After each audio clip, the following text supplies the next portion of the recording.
ഞാൻ പറഞ്ഞതെന്താണോ ആ പറഞ്ഞതിൽ നിൽക്കുന്നു. നിങ്ങൾ പറഞ്ഞതായിരിക്കില്ല ഞാൻ ചിലപ്പോൾ പറഞ്ഞത്. ഞാൻ പറഞ്ഞ കാര്യങ്ങളിൽ ഉറച്ചു നിൽക്കുന്നു. ഇവിടെ കാണേണ്ടത് ശ്രീനാരായണ ഗുരു സനാതനധർമ്മത്തിൻ്റെ ഭാഗമായി അവതരിപ്പിക്കേണ്ട കാര്യമില്ല എന്നാണ് ഞാൻ പറഞ്ഞത്.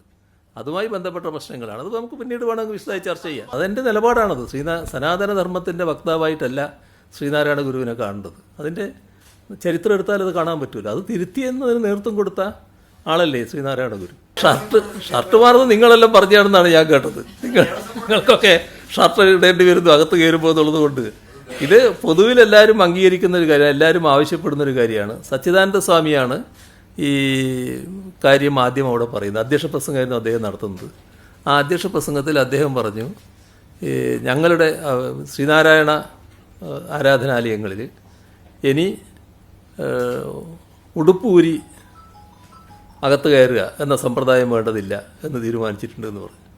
അപ്പോൾ ഞാനത് പിന്നീടുള്ള പ്രസംഗത്തിൽ അതിനെ പറ്റി പറയുകയുണ്ടായി. അതാണ് ഉണ്ടായത്. എൻ്റെ നിർദ്ദേശമല്ല, അദ്ദേഹത്തിൻ്റെ നിർദ്ദേശമാണ്. അത് വളരെ നല്ല ഒരു നിർദ്ദേശമാണ്. എന്നെ ഒരു ദേവസ്വം ബോർഡിൻ്റെ പ്രതിനിധികൾ നേരത്തെ കാണുകയുണ്ടായി. അവർ പറഞ്ഞു ഞങ്ങളും ആ തീരുമാനം എടുക്കാൻ പോവുകയാണ്. നല്ലതാണെന്ന് പറഞ്ഞു.